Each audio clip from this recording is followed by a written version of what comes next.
Hello everyone, my name is Aneth. I'm a PhD student at the Swedish University of Agricultural Sciences, sandwiched with the University of Dar es Salaam in Tanzania. I do a lot of research in Tanzania and Kenya, and I study soil microorganisms and their role in promoting plant health and protection.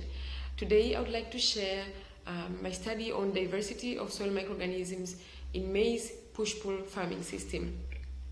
I will go through a background and then the methods we used to get the results and share some results, some findings, but also a conclusion. Beginning with a bit of background, let's talk about what push-pull technology is.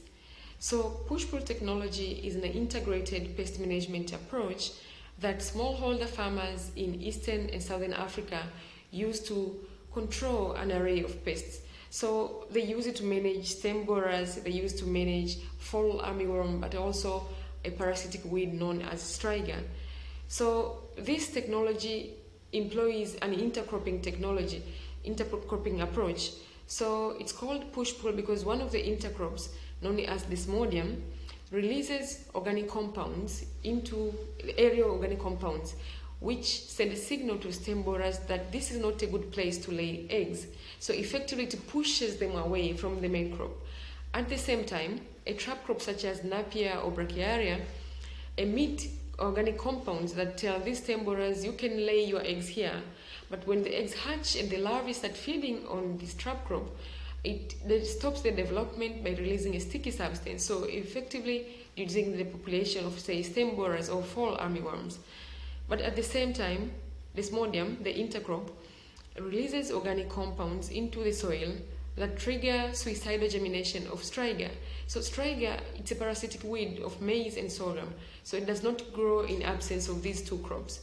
But in the presence of Desmodium, somehow, for reasons which are not very clear yet, it's made to germinate and die before it attaches to a host, which is maize or sorghum, and thus leaving the space for maize to grow, the main crop to grow properly.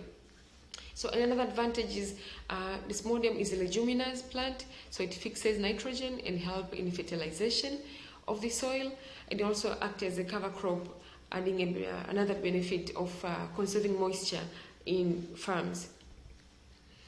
So this is a push-pull plot. A maize looks fine, it looks healthy when you compare to a maize monoculture plot of the same age at the same site with the same treatment. So the maize is not healthy at all. It's hard to believe it's the same age. And this is maize with mulching as a way to suppress striga, but still it doesn't look as well as the push-pull maize. And this is sorghum. The last picture is sorghum in push-pull farming. So the technology works very well, and farmers do use it in Tanzania, Kenya, Zambia, and now introduced in Ethiopia. And the mechanisms of how the companion crop and the intercrop play their roles are known. However, there are no published findings on how soil microorganisms contribute to effectiveness of this technology. Soil microorganisms are known to help in plant health and protection, such as through biofertilization or biocontrol of diseases. And more recently, there is a strong emphasis on studying how below ground activities of microorganisms influence above ground activities of, say, herbivore or beneficial insects such as pollinators. And also in push-pull farming, the maize coming from push-pull plots has been observed to have low mycotoxin levels, and probably it may be because of differences in soil microorganisms profile. So this study is trying to look at interaction between push-pull technology and soil microbial profiles. How does push-pull influence soil microbial changes, and how in turn do these changes contribute to functioning of the technology? So eventually, we look toward to improving effectiveness of this technology, but also to try to improve uptake by farmers. So for methods, we obtained the samples from ISCB, the International Center for Insect Physiology and Ecology in Kenya, and they have push-pull plots which have been running since 1998. And all the plots have either monoculture and push-pull. So we got samples from both monoculture and pushpull, corresponding monoculture and pushpull plots. After that, the samples were prepared like sieving and homogenizing, and DNA was extracted using a QIAGEN kit, followed by DNA sequencing, paired end sequencing on Illumina MySeq. And sequencing was done to target 16S V1, V3 region, and also ITS region. But in this study, I will focus on 16S findings. So that analysis was done mostly on QIIME2, including quality control, denoising, and construction of your feature table, and diversity analysis and taxonomy inference. But the feature table was exported as a biome table into Calypso, and metagenesis and other diversity analysis were conducted in these two software. So when it comes to findings, and we begin with alpha diversity, we saw that there was a slightly higher diversity of soil bacterial species within monoculture plots when compared to pushpull plots. And this is probably presence of Desmodium in pushpull plots adds additional pressure, selection pressure of soil microorganisms, because we know soil and rhizosphere microorganisms they are determined by which plants are growing above through, of course, root exudates. But also when we look at microbial composition evenness, it was higher in pushpull plots and lower in maize monoculture plots. And when we look at beta diversity treatment, beta diversity by treatment, we see that soil microorganisms from pushpull plots, they cluster slightly together and away from maize monoculture plots. So there are differences when you look at the overall snapshot of microbial profiles. There are differences between microorganisms that are found in maize pushpull plots and maize monoculture plots. And these Bray-Curtis principal component analysis and Jacquard principal component analysis plots, they both show the same pattern of diversity of soil microorganisms in pushpull and maize monoculture. Also, when we look at beta diversity by years, we see that the younger plots seem to have more diverse microbial profiles, while the older plots are going into becoming more uniform. As you can see, the 2003 plots, they cluster much further away from the older 1998, 1999 plots.